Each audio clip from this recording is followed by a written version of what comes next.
Vamos começar a aula que eu prometi sobre a estrutura, nomenclatura e síntese de alquenos. Esta aula não vai ser toda ela completa para que o vídeo não seja muito pesado. Assim sendo, vamos começar vendo o grupo funcional dos alcenos, que é representado pela ligação π, que vai ser considerado o grupo funcional, e pela existência desta ligação π, não é? Representada pelos elétrons π também, esta ligação vai ser mais reativa que a ligação sigma. A energia de dissociação em que estão envolvidas estas ligações, estamos a ver a ligação dupla, que corresponde à ligação sigma e à ligação π, o total, o somatório vai dar 146 quilocal, e só a ligação sigma corresponde a 83, a ligação π 63, o que já aí demonstra de que com estes valores dá-nos a informação de que a ligação sigma vai exigir muito mais energia para ser rompida, não é? Por isso, por ser mais forte do que a ligação π. Quanto aos orbitais que representam os carbonos que estão ligados à dupla ligação, vai ser sp2, o orbital híbrido, e os ângulos nesta mesma parte da molécula, não é? Vai ser de 120 graus e a molécula vai ser planar. A ligação π vai estar formada pela sobreposição lado a lado dos orbitais perpendiculares P, por isso é que vai ser mais fraca comparativamente à forma como os orbitais sigma se formam. Aqui podemos ver o ângulo de 121,7 graus, não é? Que é diferente do ângulo dos alcanos que vimos no capítulo passado. Os orbitais híbridos têm mais caráter S.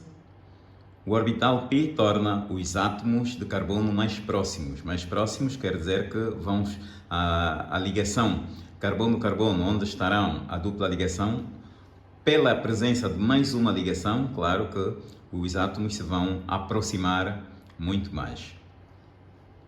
E é o que podemos observar aqui nestes valores.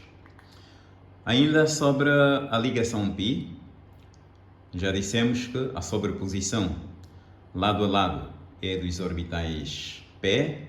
Não é possível haver rotação sem romper, não é? Sem quebrar a ligação π. Essa rotação, como por exemplo acontecia nos alcanos, não é?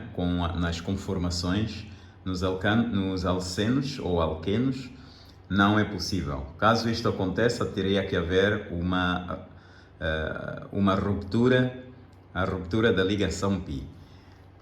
É o caso, não é? Dos isómeros cis, que não podem transformar-se em trans sem haver uma reação química. E já sabem que quando há reação química, naturalmente, há ruptura de ligações. Como se pode ver aqui, não é? Temos aqui o isómero cis, aqui temos o trans. Mas o cis, para passar a trans, teve que haver esta representação aqui no meio, não é? Onde vê-se que rompeu-se uma ligação química. Quanto à nomenclatura, atualmente são esses exemplos que aqui estamos a ver.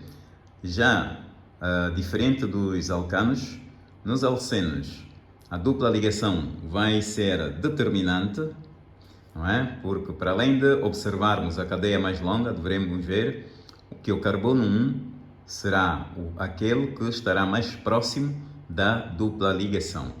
E a terminação vai ser eno. Neste caso, bote um eno, porque este 1 é o localizador da dupla ligação.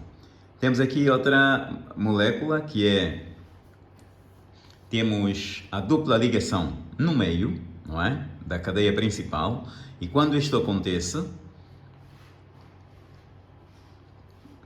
que observamos aqui uma ramificação, o carbono 1 vai estar do lado, não é? O extremo que vai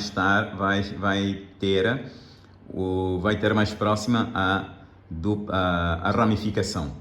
Por isso, neste caso, o nome é este, 2-metil, porque o metil encontra-se no carbono 2, e 2-buteno, mas que a atual nomenclatura é 2-metil-but-2-eno. No caso de cicloalquenos ou cicloalcenos, temos aqui, não é? O carbono 1 vai ser o carbono que está na dupla ligação mais distante da ramificação, não é? Por isso é que o grupo metil vai encontrar-se no carbono 3, porque este 3 começa a contar desde o primeiro carbono da dupla ligação, não é? E seguimos à direita, a contagem à direita. Aqui temos um ciclo com duas ligações duplas, e estamos a ver que seca, 2 seca, porque o grupo butil está ligado no carbono 2, não é? No carbono 2, seca, que vem de secundário, portanto 2 seca butil. É 2 porquê? Porque a ligação que está do carbono com o ciclo encontra-se no carbono 2. Quanto às ligações químicas, as duplas ligações, já sabemos, estamos a ver que é um ciclo hexa, não é? Hexa porque tem 6 átomos de carbono, e o 1,3 vai representar a localização das duplas ligações. Neste caso, o 1-dieno, o valor ou o localizador 1 encontra-se na dupla ligação que está na parte de baixo, não é? No carbono da esquerda. Então, este é 1, onde está a ligação química é 2, e a outra ligação dupla começa no carbono 3. Portanto, neste caso, o butil, que é sec-butil, este sec-butil encontra-se no carbono 2 do ciclo. Aqui neste caso, a cadeia principal é o ciclo. Então, este 2 é do ciclo. Sec, porque a ligação está no carbono secundário, não é? Da ramificação que é butil. Repito, não é? Caso tenha dito outra coisa, o 2 é o carbono que encontra-se no ciclo, não é? No ciclo onde está a ramificação. E sec porque o butil é secundário, neste caso. A outra é esta, que a cadeia principal, neste caso, não é a que está horizontal, mas é vê-se a cadeia mais longa e que contém a dupla ligação. Então, neste caso, esta ramificação que está por cima no lado esquerdo, não é? 1, 2, 3, é o N-propil, não é? Que encontra-se no carbono 3. Aqui o carbono 1 é este extremo onde está a dupla ligação, não é? Quer dizer que o propil, que é a parte de cima do lado direito, encontra-se no carbono 3. E hept, porque a cadeia principal tem 7 átomos de carbono. Eno, este 1 é a posição da dupla ligação. E aqui temos alguns substituintes que também devem conhecer, não é? O metilideno, etenil, 2-propenil. Depois temos aí os nomes triviais. Temos aqui os nomes comuns, não é? Dos alcenos mais pequenos, como por exemplo o eteno, que também chama-se etileno, o propeno ou propileno. Esses são nomes comuns, como estão a ver aí, não são os nomes da IUPAC. O isobutileno é o isobuteno, buteno pela IUPAC. Então, estes são alguns exemplos de moléculas pequenas. Seguidamente, temos então aqui um quadro resumo, onde podemos ver todos os tipos de isomeria, não é? Já estudado, estamos a ver a isomeria estrutural e constitucional, em que estão isómeros de cadeia, isómero de posição, isómero de função, e temos outro grupo grande que é da isomeria espacial, onde temos a geométrica e a óptica. A geométrica, onde estão as nomenclaturas cis-trans e a EZ, e a óptica, onde está a nomenclatura DL e RS. Quanto à isomeria cis-trans, já é do vosso conhecimento, não é? Quando os grupos iguais encontram-se no mesmo lado da ligação, vão receber o nome ou a nomenclatura de cis, ou isómero cis. E quando for o contrário, não é? Os grupos semelhantes estiverem em lados opostos, vão denominar-se isómeros trans. Aqui, neste caso, é importante saberem que os cicloalquenos ou cicloalcenos, não é? Em condições normais são condições em que eles são estáveis, são isómeros cis. No entanto, existe uma exceção, que quando eles têm pelo menos 8 átomos de carbono,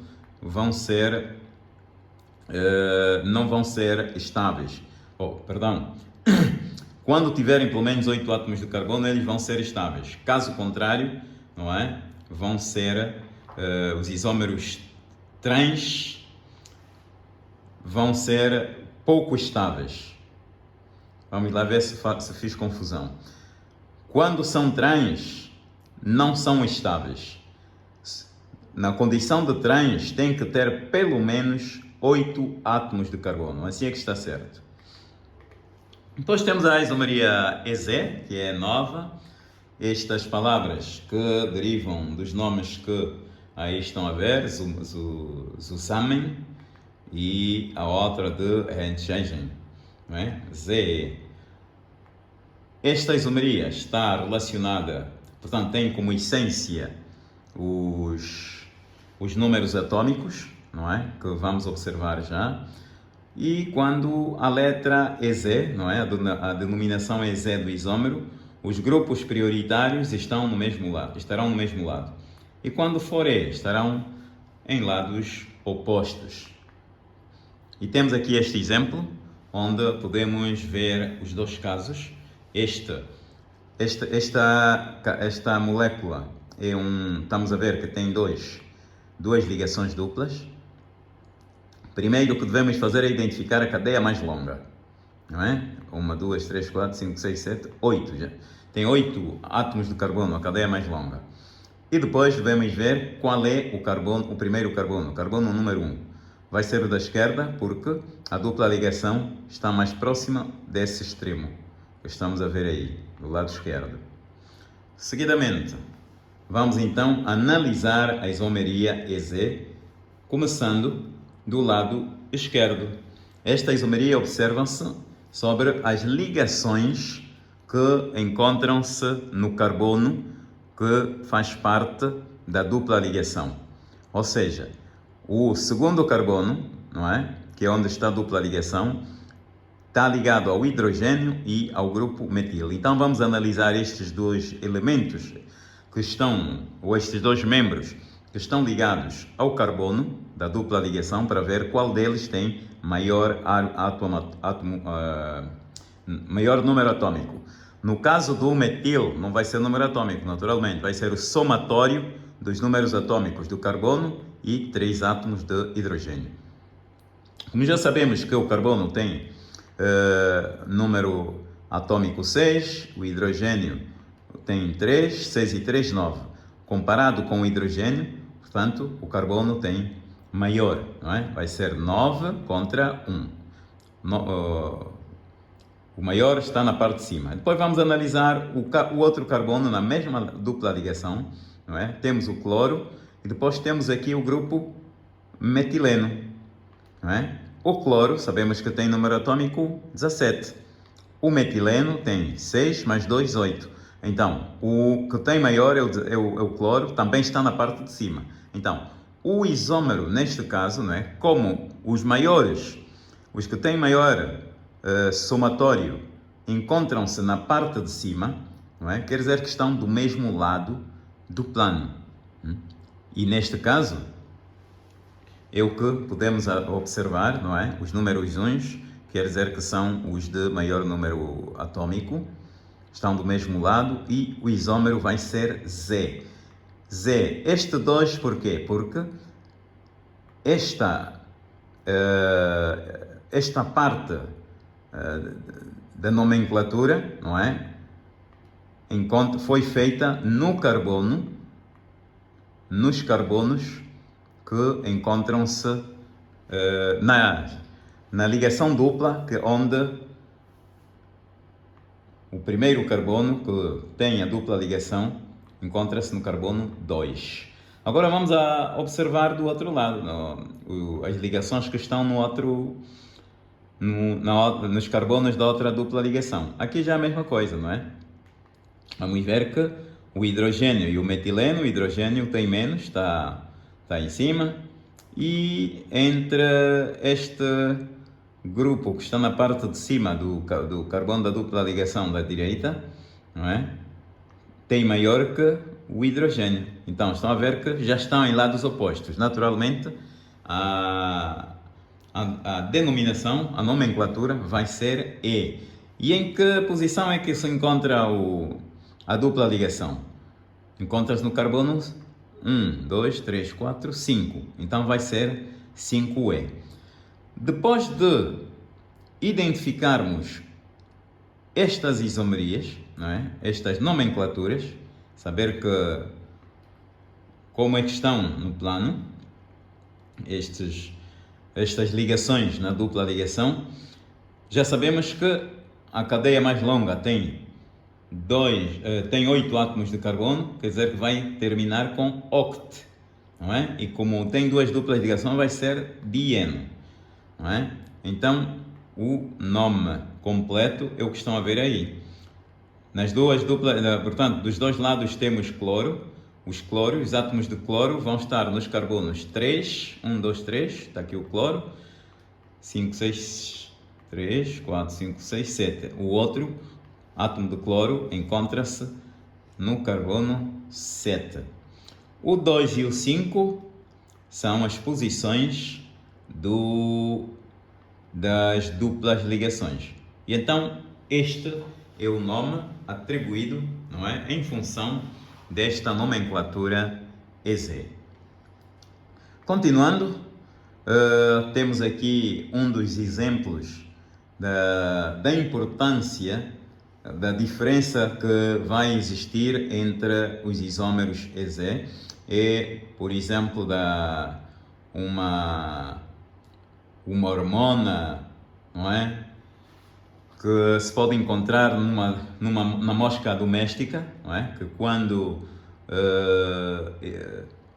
secreta ou segrega esta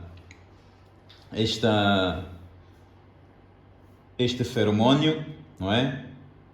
Vai ter um efeito atrativo para os machos que encontram-se distantes, não é? Mas o que provoca isso é o isómero Z. Já o isómero E não tem qualquer efeito, não é? Para ver que só uma simples aparente alteração nos isómeros altera também as propriedades, o efeito que pode ter em distintas, sei lá, na vida, não é? E então, temos aqui mais outros exemplos que também podem servir para reforçar o conhecimento sobre os ligantes. Agora, quando é que se aplica cis e quando é que se aplica trans? No cis vão existir dois grupos iguais, não é? Repito, a nomenclatura cis-trans os ligantes que vão estar num carbono vão ser os mesmos que vão estar no outro carbono. Estão a observar que aqui não é o que se passa, não é? Temos o cloro, que no outro carbono não tem, no outro carbono tem hidrogênio, que no outro não tem. Então, quando isto acontece, não é? Quando há muitos grupos diferentes, vamos aplicar a isomeria ou nomenclatura EZ. Este exemplo que está aí é só para, portanto, consolidar, não é? E depois, já aqui, podemos ver a estabilidade dos alquenos, comparando o alcano, que é o que está aqui abaixo do gráfico, o alcano, e depois acima temos em azul, temos um alqueno simétrico porque a dupla ligação encontra-se no meio, e a outra, a dupla ligação encontra-se no extremo. Então, estamos a ver que quando a polaridade encontra-se uniformemente distribuída, a molécula vai ser mais estável, não é? Portanto, as duas são menos estáveis que os alcanos, ou o correspondente alcano com o mesmo número de átomos de carbono. Mas entre os dois alcenos, o mais estável vai ser o que tem uma polaridade de certa forma diminuída. Ainda sobre o efeito dos substituintes, é importante verificarem que quanto mais substituídos são os hidrogênios no alceno, mais estável vai ser a molécula. Por isso é que esta ordem, por exemplo, temos aí o eteno, que vai ser o menos estável em relação aos demais. Quanto mais se vão substituindo átomos de hidrogênio, neste caso na molécula de alceno, a estabilidade vai aumentar. O último que foram substituídos todos os hidrogênios, que vai ser a molécula mais estável. O que quer dizer que o grupo alquilo, não é, estabiliza a dupla ligação. Não é? Quanto mais alquilos, mais estável. E então, pois temos que o alqueno menos impedido estericamente, podemos verificar aqui embaixo, não é? Estão duas moléculas, e observem isso nos ângulos que vão constituir essas moléculas. A primeira, não é? Onde os grupos são mais próximos, não é? Os grupos são mais próximos. Estamos a ver aí um ângulo de 109,5, que é o ângulo correspondente aos alcanos. E do lado direito temos um ângulo de 120 graus, não é? Onde a separação vai ser maior. E então, o alqueno menos impedido estericamente, não é? Estericamente, vai ser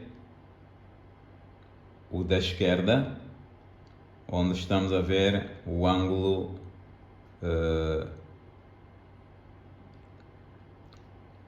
correspondente aos alcanos e, consequentemente, vai conferir maior estabilidade. E depois temos aqui este diapositivo onde podemos observar a estabilidade também dos isómeros dissubstituídos. Estamos a ver primeiro aqui o cis-buteno, que é um isómero cis. Mais abaixo temos o trans. Aqui é observarem as energias e veem que o composto mais estável é o isómero trans, não é? Relativamente ao cis e ao isobutileno ou isobuteno, não é? Então, quer dizer que o isómero menos estável tem uma energia mais elevada, que neste caso é o cis-but2eno. Quanto às propriedades físicas, elas assemelham-se muito aos alcanos, não é? Os pontos de ebulição aumentam com a massa molecular. Os alquenos com ramificações têm pontos de ebulição mais baixos, são menos densos que a água, são levemente polares, não é? Já são mais polares do que os alcanos. Os alcanos são praticamente apolares. A ligação π é polarizável, não é? Porque podem ocorrer interações instantâneas dipolo-dipolo. E os grupos alquilo são dadores de eletrões através da ligação sigma. Podemos ver a polaridade aqui nesta ilustração, onde estamos a ver que o isómero trans tem uma polaridade zero por causa das forças, não é? Que se anulam, não é? Das forças eletrostáticas, não é? Resultante dos eletrões que têm os grupos alquilo. O mesmo já não acontece no isómero cis, não é?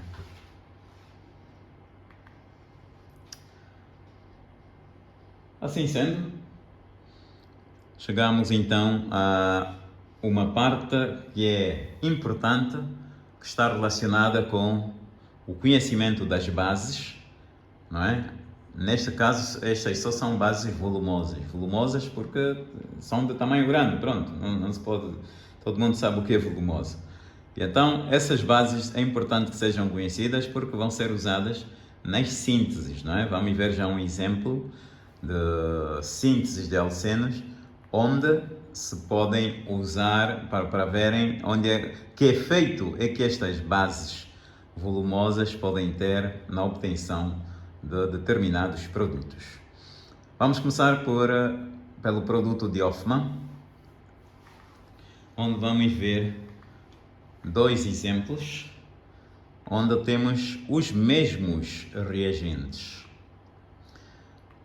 É o mesmo reagente, melhor. O mesmo reagente que vai dar lugar aos mesmos produtos. No primeiro, prestem atenção que nas condições de ocorrência dessa reação, no primeiro, na parte de cima da flecha, temos uma base, não é? Que é o íon etóxido. E aqui embaixo temos uma base, não é? Uma base já volumosa. Estão a ver aí 3 grupos metil. Na parte de cima não tem. Então, segundo as reações de Hofmann, o produto de Hofmann, não é? Quando a base não é volumosa, o produto maioritário que se vai formar vai ocorrer entre o carbono beta, não é? Carbono beta, vejam no reagente onde está o bromo. Onde está o bromo é o carbono beta. E a dupla ligação vai sair do carbono beta ou para o carbono da direita ou para o carbono da esquerda. Então isso é o que vocês têm que saber. Nesta primeira reação, nesta primeira equação química, já estão a ver aí a percentagem. O primeiro produto tem 71%, quer dizer que este é o produto principal, que se forma em maior quantidade, não é? Neste caso, a dupla ligação formou-se entre o carbono beta e o carbono da esquerda. Quer dizer que o produto de Hofmann, quando a base não é volumosa, o que se forma é um alceno que prioriza o carbono, neste caso, o carbono mais hidrogenado. Não, carbono menos hidrogenado, perdão. O menos hidrogenado é o carbono que está à esquerda do carbono beta. Repito, quando a base não é volumosa, o alceno que se vai formar, a dupla ligação vai favorecer o carbono menos hidrogenado. Porque o carbono que está à direita é CH3. Está o CH2, mas tem outro hidrogênio que está ligado ao carbono. Portanto, aí aquilo é CH3. Então, o produto de Hofmann, neste caso, forma-se para favorecer o carbono. Aqui também tenho que retificar alguma coisa. O carbono onde está o bromo é o carbono alfa. Os outros que estão ligados são os carbonos beta. Então, a ligação sai do carbono alfa para os carbonos beta. Se disse o contrário, retifico. Então, neste caso, o produto de Hofmann, quando a base não é volumosa, vai favorecer o carbono beta, que tem menos átomos de hidrogênio. Assim é que está correto. Agora vamos observar na parte de baixo, temos já uma base volumosa. Então, a base volumosa, não é, vai favorecer a formação do alceno, não é, cuja dupla ligação estará entre o carbono alfa e o carbono beta, que tem mais átomos de hidrogênio, por isso é que está em 72%. Então vejam, não é, que repito, o carbono onde está o bromo é o carbono alfa, ok? Então, o carbono alfa é onde parte, ou para a direita ou para a esquerda. Repito, neste caso, o produto de Hofmann, quando a base é volumosa, vai estar entre o carbono beta e o carbono mais hidrogenado. Este é, em essência, o comportamento dos haloalcanos para obter alcenos. Então, as propriedades da reatividade da dupla ligação entre os átomos de carbono é o que estamos a ver aí, não é? Os eletrões na ligação π estão menos seguros, por isso é que a ligação não é muito forte. Os eletrófilos ou reagentes electrofílicos são atraídos para os eletrões π, formam-se carbocatiões como intermediários. O reagente nucleofílico adiciona-se ao carbocatião. O resultado é a adição à dupla ligação. É o que se pode observar aqui. Portanto, estamos a falar já agora de reações de adição electrofílica. Esta reação ocorre em duas etapas, não é? Em dois passos. Primeiro, os eletrões π atacam o reagente electrofílico E depois, é o que está aqui, a ligação π reage com o eletrofílico, forma-se o carbocatião resultante, não é? E depois o carbocatião vai reagir com o nucleófilo restante. Estes são os reagentes eletrofílicos que podem ser usados. Então temos aí um exemplo. Aqui é mais fácil, não é? Porque já sabemos que, como é adição, não é? O ácido clorídrico vai adicionar-se o hidrogênio de um lado do carbono, da dupla ligação, e o cloro no outro lado. Isso é fácil. Este exemplo é a mesmíssima coisa.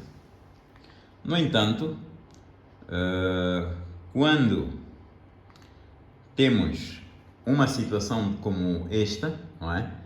Onde já temos um ciclo e a dupla ligação encontra-se do ciclo para fora, já é mais complicado, não é? Entendam que nesta dupla ligação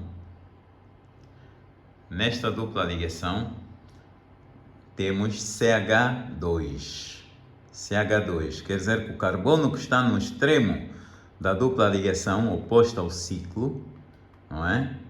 Tem mais átomos de carbono do que o carbono que está no ciclo onde está ligado à dupla ligação.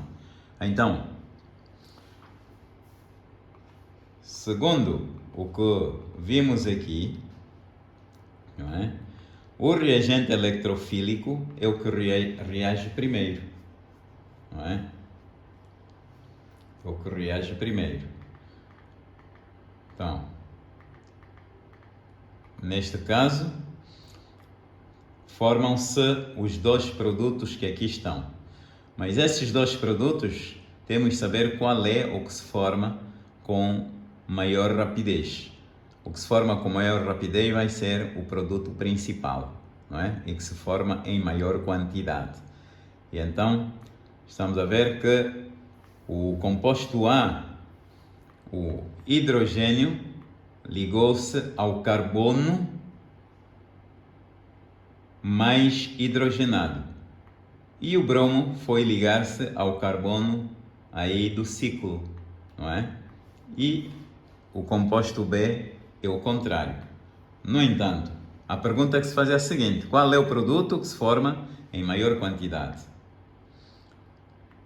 As experiências mostram que o A é o que se forma em maior quantidade, não é? Por quê? Porque o hidrogênio ligou-se ao carbono mais hidrogenado. É o que estão a observar aqui no composto A. Quer dizer que o A é o composto principal. Neste caso, sempre obtém-se duas estruturas. Portanto, o que está aqui a ser representado é já o mecanismo, só para depois vocês verem como é que se formam, não é? Como é que interage o eletrófilo primeiro e depois o nucleófilo. Temos aqui outro exemplo, onde o hidrogênio, portanto, formam-se dois compostos. O composto principal vai ser o primeiro, porquê? Porque o hidrogênio vai ligar-se, não é, ao carbono da dupla ligação com mais átomos de hidrogênio. Sim, com mais átomos de hidrogênio. E aí onde está o produto minoritário, não é? Onde se ligou o hidrogênio, tem menos átomos de hidrogênio, porque já tem aí também a ligação, portanto, o substituinte. E então é mais ou menos assim que tem que ser analisada a adição eletrofílica. É mais ou menos o que entenderam, o que se pode entender com a reação Markovnikov, não é? Markovnikov, o hidrogênio vai sempre ao carbono mais hidrogenado. E o anti-Markovnikov é o contrário. Portanto, são reações regioseletivas. Aqui temos o enunciado da regra de Markovnikov, não é? Onde o próton de um ácido nesse caso é o hidrogênio, não é? Adiciona-se ao carbono da dupla ligação, que já tem maior número de hidrogênios, não é? Que é a mesma coisa que dizer o carbono mais hidrogenado. E a outra parte vai, naturalmente, ao outro carbono com menos hidrogênio. Este é um exemplo da reação da água, que não ocorre assim, precisa de um catalisador, não é? Que está aí o ácido clorídrico, pequena porção de ácido clorídrico. E aqui também temos uma reação de Markovnikov, não é? Que depois podem ver facilmente aqui o mecanismo, como é que se forma, para melhor compreensão. Este é o segundo passo desta reação de Markovnikov. E o terceiro passo, onde sai o próton e vai se formar então um éter, neste caso, não é? O terbutil-etiléter. Aqui temos o mecanismo, como é que se forma, como é que o álcool é atacado pelo carbocatião, ou seja, como é que interagem o carbocatião e o álcool para formar o éter. Aqui já é um resumo das possíveis reações dos alcenos, não é? Que são reações de adição. Estão a haver muitas reações, algumas delas naturalmente ainda não podemos ver porque não estudaram muitas funções orgânicas, não é? Mas temos aí a hidratação e a hidrogenação, a hidroxilação, clivagem oxidativa, etc, etc, etc. Isso é para verem que só estamos a ver algumas, não é? Porque não há tempo suficiente para se ver tudo. E depois temos então a reação de hidrogenação, que ocorre com presença sempre de catalisadores. Estamos a ver aí os catalisadores mais comuns, que são platino, paládio e ou níquel.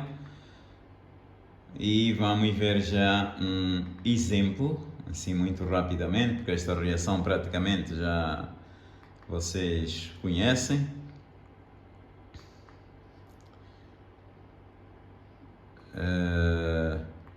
Temos o alceno, um alceno mais bromo. Aqui são bromos vicinais, não é? Que são bromos, átomos de carbono contíguos, não é? Os bromos vão em átomos que se seguem, não é? São vicinais, como se fossem não, são vizinhos, não é? A palavra vicinais vem de vizinhos. E então é uma das reações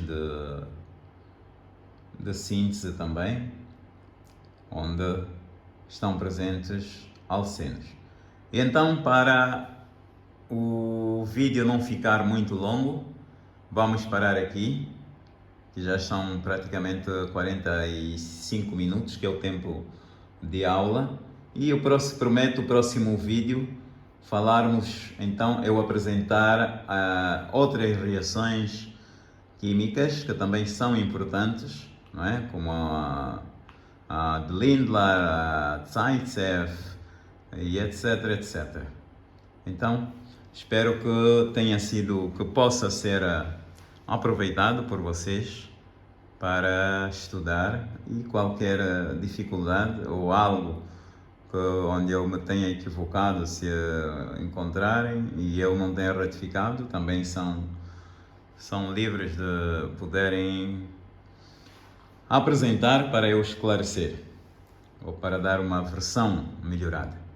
Então, até a próxima.